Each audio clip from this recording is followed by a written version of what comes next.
Les investissements, dans le Gard, il est de 20 ans. Bonjour Jean-François Blanchet. Bonjour. Merci beaucoup d'être avec nous ce matin sur Objectif Gard. Alors pour ceux qui nous regardent, ceux qui nous écoutent, on va rappeler que vous êtes le directeur général du groupe BRL depuis novembre 2011. Vous avez donc fêté dans quelques semaines les 10 ans à la direction effectivement de l'entreprise. Une entreprise qui a été fondée en 1955, il y a maintenant un petit peu plus de 65 ans.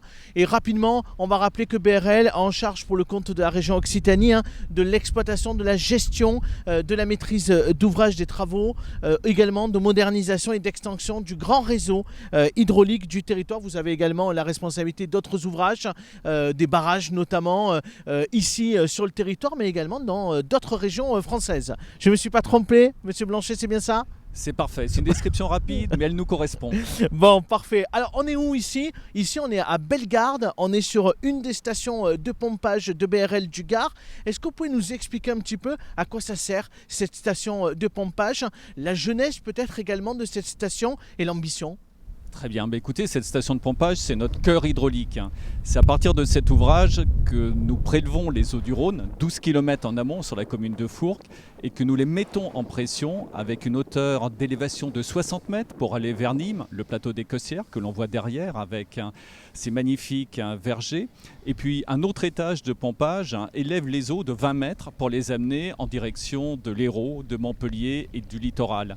Ah oui. Donc c'est un ouvrage qui est stratégique puisque chaque année il pompe entre 120 à 150 millions de mètres cubes et constitue la principale ressource que mobilise BRL pour le réseau hydraulique régional puisque 75% des eaux que nous distribuons proviennent du Rhône. Alors, comme vous l'avez évoqué Abdel, c'est une longue histoire parce que cette histoire, la première genèse en fait d'un grand projet de dérivation des eaux du Rhône est née dans la seconde moitié du 19e siècle avec un ingénieur, Aristide Dumont, pour lequel d'ailleurs nous avons retenu son nom pour la station, pour la station de pompage, et qui a eu l'idée de pouvoir dériver les eaux du Rhône, alors un petit peu plus haut dans la Drôme pour l'amener jusqu'ici et de façon gravitaire. Et il a fallu attendre près d'un siècle, donc dans l'après-guerre, avec le plan de reconstruction porté par Jean Monnet, pour qu'enfin la création d'un grand aménagement puisse voir le jour, et ceci à l'initiative du président fondateur de BRL, qui est Philippe Lamour. Effectivement, et on se rappelle, je l'ai vu également quand on a visité tout à l'heure les installations, même le général de Gaulle est venu ici pour l'inaugurer. Alors effectivement, le général de Gaulle est venu en 1960, quelques mois après. Nikita Khrouchtchev est également venu sur cette station pour examiner la grande réussite nationale française avec la création de ce grand aménagement et avec une comparaison des épis de blé entre ce qui se faisait dans l'ex-URSS et ce qui se faisait ici. Je ne vous cache pas que l'avantage est à notre région, évidemment. Bien évidemment. C'est quoi l'ambition de demain, cette station de pompage ? Je présume que du coup, elle va se moderniser, elle va continuer à évoluer. Qu'est-ce que vous avez envie de faire, vous ? Alors, on aurait presque tendance à considérer que c'est un ouvrage atemporel. Comme on le voit quand on examine cette installation, on a l'impression qu'elle a été réalisée hier. Et pourtant, elle a déjà 60 ans. Alors pourquoi est-elle dans un aussi bon état ? Tout simplement parce qu'on a des équipes de maintenance, d'exploitation qui y veillent, qui les entretiennent, qui apportent un soin tout attentif pour que cet ouvrage ait la durée de vie la plus longue, si possible de l'ordre d'une centaine d'années, donc il nous reste encore quelques temps devant. Et puis surtout, ce qui est important, c'est que comme dans tous les grands aménagements, leur utilité varie avec les enjeux de leur époque. L'enjeu, lorsque l'ouvrage a été créé, c'était de soutenir une croissance, notamment avec une agriculture plus productiviste. Puis, au fil des décennies, nous arrivons dans les années 2000, l'enjeu a été d'alimenter de nouveaux territoires qui n'avaient pas encore la ressource en eau. Et c'est ainsi qu'il y a une dizaine d'années est né le grand projet Aqua Domitia, porté par la région Occitanie, par sa présidente, Carole Delga, notre président, Damien Larry, qui, l'un et l'autre, ont souhaité soutenir l'amenée d'eau vers des territoires qui en manquent, aussi bien dans le Gard, dans l'Hérault que dans l'Aude. Donc, en clair, cet ouvrage, il est somme toute contemporain des différents enjeux, des époques qu'il traverse. Et il va traverser le temps.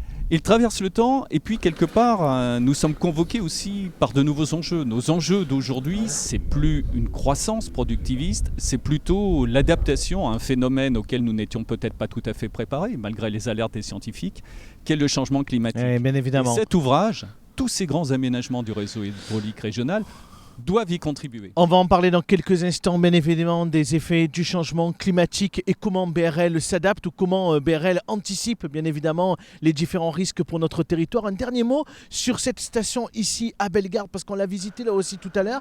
Il y a un centre de supervision ici, un centre de supervision des différents ouvrages qui appartiennent à BRL, notamment des barrages, mais pas forcément que dans notre région, un peu partout en France. C'est bien ça, hein? Alors effectivement, nous retrouvons dans cet ouvrage à la fois, vous l'avez évoqué, sa portée historique, son caractère patrimonial, et en même temps toute l'intelligence du moment, toutes les meilleures technologies qui s'offrent à nous. Et c'est ainsi que nous avons développé, avec le développement apporté par nos équipes, tout un centre d'ordonnancement qui nous permet de piloter les interventions sur l'ensemble. Oui, c'est assez impressionnant quand on voit effectivement cette carte de la France avec les différents lieux, effectivement, en rouge, en vert, etc. Avec effectivement les écrans. On voit l'apport du digital. C'est vraiment un concentré d'intelligence et d'innovation que nos équipes ont su développer. Et ce qu'il faut voir aussi, c'est que ce n'est pas une technologie simplement pour se faire plaisir, simplement pour être plus efficace. C'est une technologie pour être au service de nos clients. Ce qu'attendent de nos clients, c'est une qualité de service, c'est une continuité de service. Et pour que l'évidence que l'eau coule à une bande d'irrigation, que l'eau coule au robinet, en amont, il doit y avoir beaucoup de mobilisation, beaucoup d'implication. C'est toute la partie immergée de l'iceberg pour lequel cet ouvrage, nos équipes au quotidien sont préoccupées et s'emploient à être efficaces. Bien évidemment, on ne l'imagine pas parce que quand l'eau coule dans notre robinet, on n'imagine pas qu'en amont, il s'est passé énormément de choses. Effectivement. Comment aujourd'hui BRL s'adapte au changement climatique? J'aurais tendance à dire que nous mobilisons l'ensemble de nos compétences. Nos compétences, c'est des compétences, vous l'avez rappelé, de maîtrise d'ouvrage, pour faire court, de création d'infrastructures, pour apporter l'eau là où elle est nécessaire. Éviter aussi des prélèvements dans les ressources les plus fragiles en mobilisant des ressources durables. On peut évoquer l'eau du Rhône, mais également l'eau de l'Orbe, l'eau du barrage de la Ganguise dans l'Aude. Donc toutes ces installations doivent permettre de préserver les ressources les plus fragiles et les plus exposées à l'élévation des températures qui conduiront à des débits ou des volumes qui seront plus faibles. Ça, c'est le premier point. Le deuxième point dans le changement climatique, c'est que nous devons aussi participer à la réduction de l'émission des gaz à effet de serre. Il y a un pilier adaptation, mais la mère des batailles, si je puis dire, c'est l'atténuation. Comment éviter que la température augmente trop fortement ? Et là, nous sommes aussi tous convoqués à agir et nous sommes mobilisés au niveau du groupe BRL, singulièrement en diminuant nos consommations énergétiques, en mettant des équipements qui déjà, en 5 ans, nous ont permis de réduire de 10% nos consommations d'énergie électrique. Nous avons l'ambition de continuer à avoir encore Donc c'est possible. Une meilleure efficience. C'est possible quand on s'y engage. C'est plus que possible. C'est nécessaire, c'est indispensable. L'enjeu, c'est tout simplement une générosité envers les générations futures et c'est participer à ce qu'il y ait une planète plus vivable pour nos enfants et les enfants de nos enfants. Donc vous l'avez vu avec le changement climatique, on a des nouveaux mots qui arrivent. On parle de méga-feux, on parle de dôme de chaleur. Qui dit nouveau langage, nouvelle lexicologie, dit aussi nouvelles solutions, nouvelles innovations. Et c'est là où nos équipes, j'ai parlé de la maîtrise d'ouvrage, sont complétées par nos équipes d'ingénierie qui travaillent dans le domaine de l'environnement, de la biodiversité, il ne faut pas l'oublier. Bien sûr. Voilà, également préserver les espèces. Et c'est un enjeu essentiel parce que tous les écosystèmes aujourd'hui sont très menacés et de plus en plus fragilisés par le changement climatique. Donc nous devons être de plus en plus innovants. Et puis aussi peut-être, je ne voudrais pas être trop long, je vous en prie. Mais également travailler collectivement.